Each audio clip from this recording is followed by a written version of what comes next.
Episode opening സീനിൽ brown beard അവനാണെങ്കിൽ അവന്റെ മാസ്റ്ററിനെ കുറിച്ചുള്ള സ്റ്റോറി എല്ലാം പറയാണ്. സ്റ്റോറിയൊക്കെ കേട്ട് നമ്മുടെ ആൾക്കാർ ഭയങ്കരമായിട്ട് ഇംപ്രസ്ഡ് ആവും. ഇവിടെ ചോപ്പർ ആണെങ്കിൽ ഒരു ആവേശത്തിന് അവൻ ഇപ്പൊ കിട്ടിയിരിക്കുന്ന ഫ്രാങ്കിയുടെ ബോഡി അതൊന്ന് ഊതി വേർപ്പിക്കുകയാണ്. അത് വേർതിരിക്കുന്ന കാണേണ്ട താമസം കുഞ്ഞുങ്ങളാണെങ്കിൽ ഇപ്പൊ അവനിട്ട് ഉരുട്ടാനായിട്ട് തുടങ്ങും. ലൂഫിക്കാണെങ്കിൽ ആരുടെയെങ്കിലും കഥ കേട്ട അപ്പൊ ഉറക്കം വരും. ലൂഫി ആണെങ്കിൽ ഒരു ഭാഗത്തിരുന്ന് കൂർക്കം വലിച്ചുറങ്ങാണ്. അതേസമയം ഇവിടെ സാഞ്ചി ആണെങ്കിൽ മറ്റൊരു കാര്യം നോട്ട് ചെയ്യും. ആ സാമുറായി കാണാനില്ല. തീർച്ചയായിട്ടും അവന് നഷ്ടപ്പെട്ടു പോയ ബാക്കി പാർട്സ് കണ്ടെത്താനായിട്ട് അവൻ ബ്രോക്കിനോട് ഡീറ്റെയിൽസ് ചോദിച്ചിട്ട് ഇവിടുന്ന് പോയിട്ടുണ്ടാവും. എത്രയും വേഗം അവനെ കണ്ടുപിടിക്കണമെന്ന് പറഞ്ഞ് ഇപ്പൊ അവൻ ടെൻസ്ഡ് ആവുകയാണ്.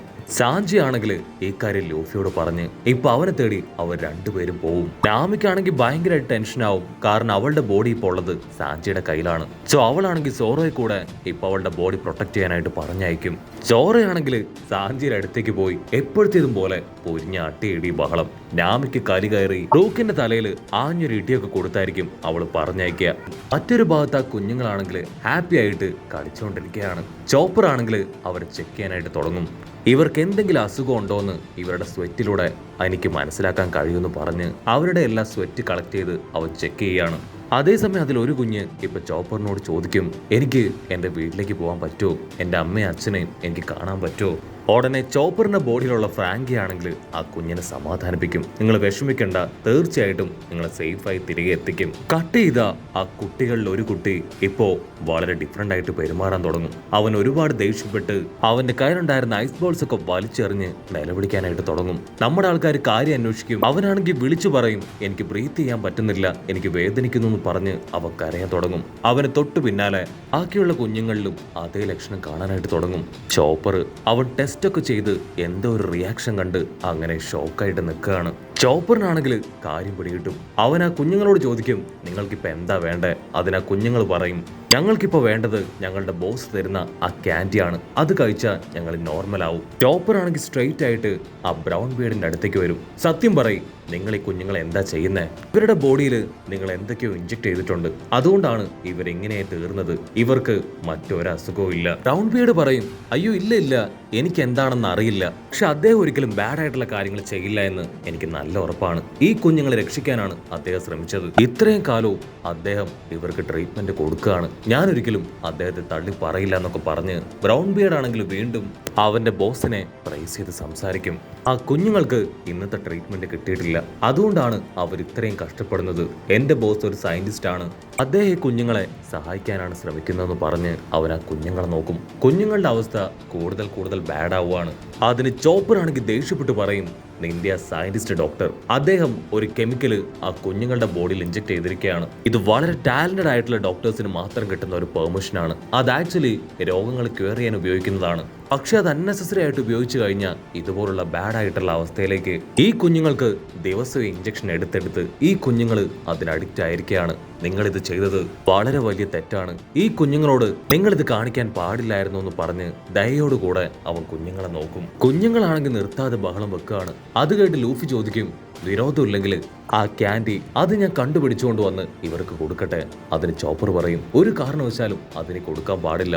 ഓൾറെഡി ഇവരതിൽ അഡിക്റ്റ് ആയിട്ടിരിക്കുകയാണ്. ഇനി അത് കഴിച്ചാൽ ഇവരുടെ ആരോഗ്യം കൂടുതൽ വഷളാകും. ഉടനെ അതിലൊരു കുഞ്ഞിന്റെ നേച്ചർ അത് അടിമുടി ചേഞ്ച് ആവുകയാണ്. അവനാണെങ്കിൽ വമ്പ കലിപ്പില് ഇപ്പൊ ഓടി വന്ന് ലൂഫി ആഞ്ഞടിക്കും. അടി കിട്ടി ലൂഫി തെറിച്ച് വീഴാണ്. ആ കുഞ്ഞാണെങ്കിൽ ഒരു റാഡൊക്കെ ഉയർത്തി പിടിച്ച് എനിക്ക് ക്യാൻഡി വേണം എന്ന് പറഞ്ഞ് നിലവിളിക്കും. അവന്റെ അവസ്ഥ കണ്ട് ഇപ്പൊ മറ്റുള്ള കുഞ്ഞുങ്ങൾ പറയും, ആക്ച്വലി ഞങ്ങൾ എല്ലാവരും ഇവിടേക്ക് വന്നപ്പോൾ ഒരേ സൈസിൽ നോർമൽ ആയിരുന്നു. ഞങ്ങൾക്ക് എല്ലാവർക്കും ഓരോ ഫാമിലി ഉണ്ടായിരുന്നു. മാത്രമല്ല ഞങ്ങൾ ഇതുപോലെ ജയന്റ് ഒന്നും ആയിരുന്നില്ല. ഞങ്ങൾക്ക് എന്തോ അസുഖം ഉണ്ടെന്ന് പറഞ്ഞ് അവർ ഞങ്ങൾക്ക് ആവശ്യമില്ലാത്ത ഒരുപാട് മെഡിസിൻസ് തന്നു, ഒരുപാട് ഇഞ്ചക്ഷൻസും ക്യാൻഡീസ് ഒക്കെ തന്ന് ഞങ്ങൾ ഈ സൈസിലേക്ക് മാറ്റിയെന്ന് പറഞ്ഞ് കുഞ്ഞുങ്ങൾ കരയാനായിട്ട് തുടങ്ങും. ചോപ്പറിനാണെങ്കിൽ ഇതൊന്നും കണ്ട് സഹിക്കില്ല. അവന് എന്ത് ചെയ്യണമെന്ന് അറിയാതെ ആകെ കൺഫ്യൂസ്ഡ് ആയിട്ട് നിൽക്കുകയാണ്. ആ ദുഷ്ടന്മാര് ഇവരുടെ ഹോർമോൺസിൽ ചേഞ്ച് വരുത്തി ഇവരെ ഈ ലുക്കിലാക്കി മാറ്റിയെന്ന് ചോപ്പർ ചിന്തിക്കുന്ന ആ സമയം ഇത്ര നേരം നോർമലായിട്ട് സംസാരിച്ചുകൊണ്ടിരുന്ന ആ ഒരു കുഞ്ഞും ബാക്കിയുള്ള കുഞ്ഞുങ്ങളുടെ എല്ലാം തന്നെ നേച്ചർ ചേഞ്ച് ആവും. അവള് ക്യാൻഡി വേണമെന്ന് പറഞ്ഞ് നിലവിളിച്ച് ഇപ്പൊ ചോപ്പറിനെ തൂക്കിയെടുത്ത് നിലത്താഞ്ഞടിക്കും. അതിനുശേഷം ആ കുഞ്ഞുങ്ങളെല്ലാവരും കയ്യിൽ കിട്ടിയ റാഡ്, വലിയ കമ്പി, കല്ല് അതൊക്കെ ഉപയോഗിച്ച് ഇപ്പൊ നമ്മുടെ ആൾക്കാരെ അറഞ്ചം പൊറഞ്ചം അങ്ങോട്ടും ഇങ്ങോട്ടും വലിച്ചെറിഞ്ഞ് അറ്റാക്ക് ചെയ്യാൻ തുടങ്ങും. നമ്മുടെ ആൾക്കാർക്കാണെങ്കിൽ ഇപ്പൊ ഒന്നും ചെയ്യാൻ പറ്റാത്ത അവസ്ഥ. ഓൾറെഡി അവരുടെ എല്ലാവരുടെയും ബോഡി അത് ചേഞ്ച് ആയിരിക്കുകയാണ്. അതുകൊണ്ട് അത് കൺട്രോൾ ചെയ്യാനായിട്ട് പറ്റില്ല. ലൂഫിയും ഉസോപ്പും അവർ രണ്ടുപേരും അവസ്ഥ കണ്ട് ഇപ്പൊ ആ കുഞ്ഞുങ്ങളെ തടയാനായിട്ട് ഒരുങ്ങും. അതിന് നാമി പറയും ഒരു കാരണവശാലും അവർക്ക് ഹേർട്ട് ആവരുത്. അതിന് ഉസോപ്പ് ഓക്കെ പറഞ്ഞ് എങ്ങനെയെങ്കിലും ആ കുഞ്ഞുങ്ങളെ തടയാനായിട്ട് ശ്രമിക്കും. ഉസോപ്പ് ആണെങ്കിൽ സ്ലീപ്പിംഗ് സീഡ്സ് ഉപയോഗിച്ച് അവിടെയുള്ള കുഞ്ഞുങ്ങളെ എല്ലാവരെയും ഉറക്കിക്കളയും. ടോപ്പർ ആണെങ്കിൽ അവരെ ചെക്ക് ചെയ്യും. ആക്ച്വലി അവരെ ഇവിടേക്ക് തട്ടിക്കൊണ്ടുവന്നതാണെന്ന് അവന് മനസ്സിലാവും. മാത്രമല്ല ആദ്യ ദിവസങ്ങളിൽ വീട്ടിലേക്ക് പോകണമെന്ന് പറഞ്ഞ് കരഞ്ഞ കുഞ്ഞുങ്ങളെ അവർ ഒരുപാട് ഉപദ്രവിച്ചിട്ടുണ്ട്. മാത്രമല്ല ഇത്തരത്തിലുള്ള ബാഡ് ആയിട്ടുള്ള മെഡിസിൻസ് ഒക്കെ കൊടുത്ത് അവരെ നശിപ്പിച്ച് ഈ ഗതിയിലാക്കി. ലൂഫിയും നമ്മുടെ ആൾക്കാരെല്ലാവരും ഒറ്റ സ്വരത്തിൽ പറയും എന്തൊക്കെ സംഭവിച്ചാലും ഈ കുഞ്ഞുങ്ങളെ തിരികെ അവരുടെ വീടുകളിലേക്ക് എത്തിക്കണം. ഫ്രാങ്കി ആണെങ്കിൽ ടെൻഷനായിട്ട് ചോദിക്കും നിങ്ങൾ എന്തായി പറയണേ? ഓൾറെഡി നമുക്ക് ഒരുപാട് പ്രശ്നങ്ങളുണ്ട്. ആ പ്രശ്നങ്ങളുടെ നടുവിൽ ഇതൂടെ എടുത്ത് തലയിൽ വെക്കണോ? ടോറോ, സാഞ്ചി ആൻഡ് ബ്രൂക്ക് അവര് മൂന്നുപേരും ആ സാമുറായി അന്വേഷിച്ച് പോയിരിക്കുകയാണ്.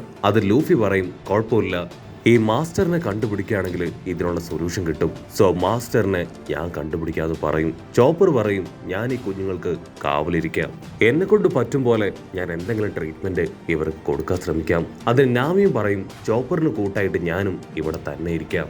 അതിനു മുൻപായിട്ട് ഈ കുഞ്ഞുങ്ങളെ അവരെയും ബ്രൗൺ ബീഡിനെ ലോക്ക് ചെയ്തതുപോലെ ചെയിൻ വെച്ച് ലോക്ക് ചെയ്യണം. ഇവർ എഴുന്നേറ്റ് കഴിഞ്ഞാൽ അത് വലിയ അപകടമാണ്, നമ്മളെ കൊണ്ട് ഇവരെ കൺട്രോൾ ചെയ്യാൻ പറ്റില്ല. സോ ചെയിൻ വെച്ച് ലോക്ക് ചെയ്യണമെന്ന് പറഞ്ഞ് അവരെല്ലാവരും ചേർന്ന കുഞ്ഞുങ്ങളെ മുഴുവനും ചെയിൻ വെച്ച് ടൈറ്റായിട്ട് ലോക്ക് ചെയ്യാണ്. അവർക്ക് ആക്ച്വലി അങ്ങനെ ചെയ്യുന്നതിൽ ഒരുപാട് വിഷമമുണ്ട്. പക്ഷേ ഇപ്പൊ അവർക്ക് മുൻപിൽ മറ്റു വഴികളില്ല.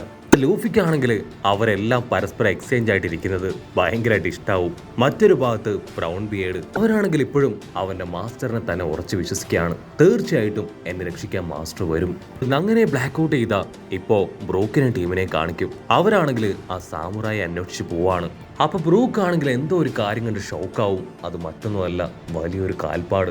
എന്തായിരിക്കും ഇതാരുടെ കാൽപ്പാടായിരിക്കും എന്നൊക്കെ ചിന്തിച്ച് അവരങ്ങനെ ഭയന്ന് നിൽക്കുകയാണ്. മറ്റൊരു ഭാഗത്ത് സീസറിന് ഇവിടെ ഹാർട്ട് കിട്ടിക്കഴിഞ്ഞു. അവനാണെങ്കിൽ ഒരുപാട് സന്തോഷത്തിൽ തുള്ളിച്ചാടും. സീസർ ആണെങ്കിൽ ട്രഫാൽഗറിനോട് പറയും ആ നേവിക്കാർക്ക് ഇനി ഒന്നും ചെയ്യാൻ കഴിയില്ല, അവരുടെ കപ്പല് തകർത്ത് കഴിഞ്ഞു. അതുപോലെ തന്നെ ലൂഫിയ ടീമിനുള്ള 8ന്റെ പണിയും ഞാനിപ്പോ കൊടുത്തു കഴിഞ്ഞിരിക്കുകയാണ്. തീർച്ചയായിട്ടും അവർക്ക് ഇനി ഇവിടുന്ന് ജീവനോടുകൂടെ പോകാൻ പറ്റില്ല.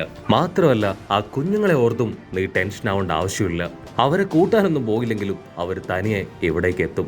നമ്മുടെ ഇപ്പോഴത്തെ ഏറ്റവും വലിയ തലവേദന ആ ലൂഫിയാണ്.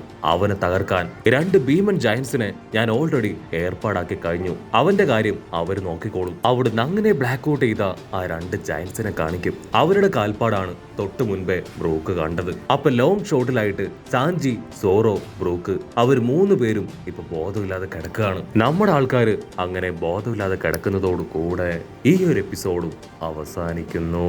എപ്പിസോഡ് ഇഷ്ടപ്പെടുകയാണെങ്കിൽ തീർച്ചയായിട്ടും ലൈക്ക് ചെയ്യാനും കമന്റ് ചെയ്യാനും ഷെയർ ചെയ്യാനും മറക്കല്ലേ. ഒരു അടിപൊളി എപ്പിസോഡുമായിട്ട് കാണുന്നവരെ it's me with Mallu episode.